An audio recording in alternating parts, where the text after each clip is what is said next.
Hey there, I'm Sal. Thanks for checking out the video. Today I want to talk about my ATOTO F7 head unit. I've had it for a little over 6 months now, and I've been really enjoying it. It does what I need it to do, but there's definitely some pros and cons to it. So I want to try and lay those out and help you decide if it's the right head unit for you. Let's get into it.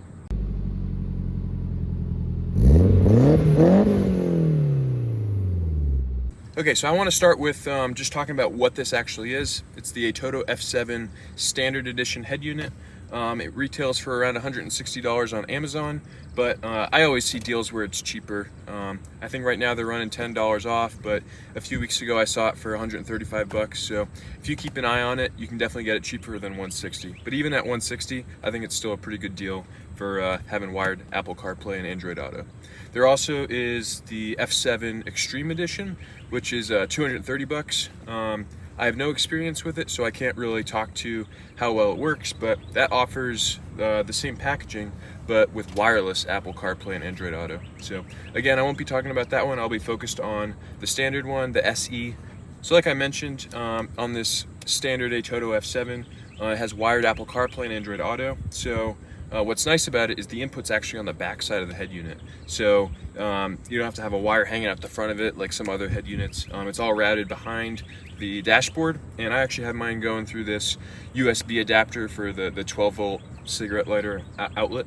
I made a whole video about installing that because I think that's great. It really cleans up the wiring. I'll have that video in the description. But yeah, bottom line, all the wiring is behind the dashboard, and I think it looks really clean.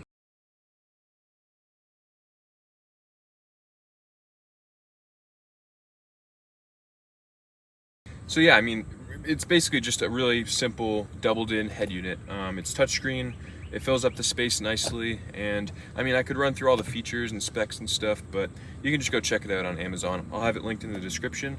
What I want to focus on today is my experience with it, give you some of the pros and cons that I've found. So let's get into it. I'll start with the pros first. So one of the best things I like to use this head unit for is just navigation.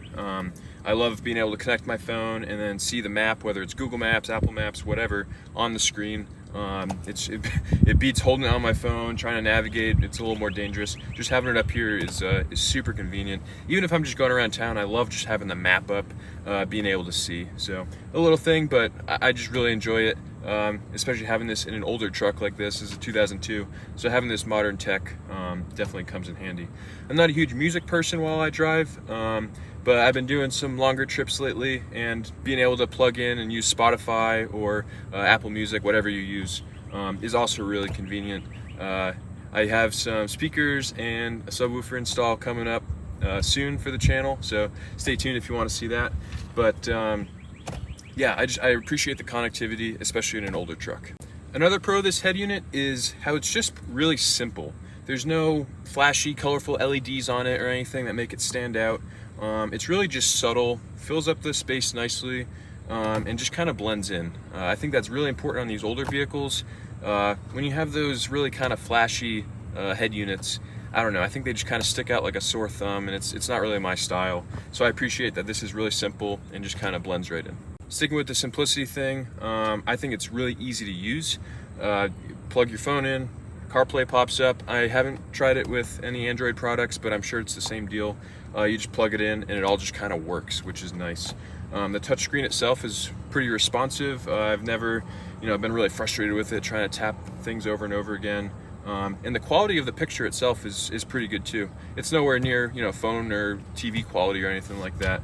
But I've never looked at it and been like, ooh, yeah, it could be better. It works, it looks good, and especially for the money, I think it's a really good deal. One other cool thing about this head unit that I wasn't expecting is you're able to customize the logo that it shows while it's booting up. So I have this old Toyota Tundra, and I was able to program the Toyota logo to show up while it's booting up, which is kind of cool. They have a ton of car manufacturers in there, and I think you can put your own custom one in there too. I'm not positive, but I'm just using Toyota. As far as the boot up itself, it's pretty quick. I don't know for sure, but I'd say it's around 10 seconds.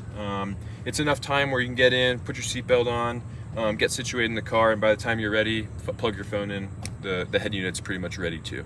So yeah, let's move into some of the things I'm not loving about this thing. So first thing, you might have noticed I didn't mention hands-free calling in the pros, and it's because I don't use it. I don't think it's very good in here, and I end up just kind of talking on speakerphone in the truck for most of it. But they do provide you with a microphone. It plugs into the back and comes with plenty of wire to route it wherever. But I just found it to be really big and bulky, and it came with one of those like clips that you'd clip to your shirt or something. So I didn't really know where to clip it in here. I ended up trying to tape it down under here, and it ended up just picking up road noise and stuff and not my voice. So yeah, my big thing against it was just it was really big and bulky. I didn't want to have it sticking out like a sore thumb anywhere up here where you're supposed to put it. I thought about putting it here, but it also just looked kind of big.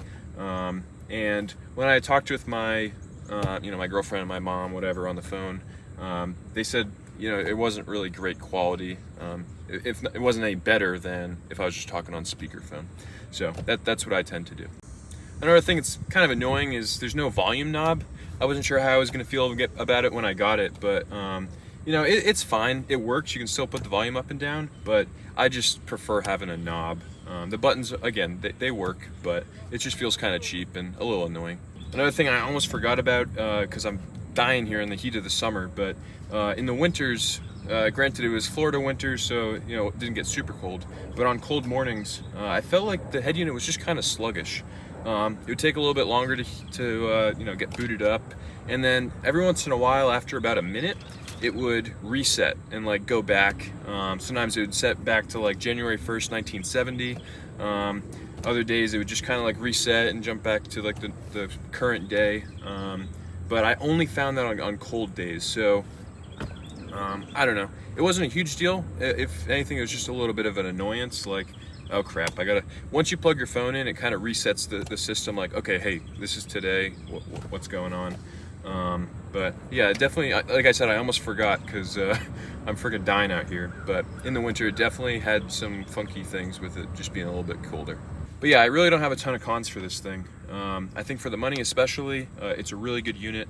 I don't use all the features that I could use. I'm pretty simple with it. I just got my navigation and my music every once in a while. I don't even use it for talking on the phone. I just use speakerphone. But for what it is, I think it's a pretty good value. I'm sure if you stepped up to the Extreme Edition with the wireless CarPlay, I'm sure that'd be really nice. It does get kind of annoying having to plug in your phone when you know that there is the option to just have it sync automatically. But when I was thinking about buying this, I was like, is it really worth another however much money that is, 60, 70 bucks, even more potentially if you get this on sale, to not have to plug the phone in? And in my opinion, it wasn't. Yeah, it's a little annoying, but it's really not a big deal. You just plug it in and you don't even have to think about it anymore.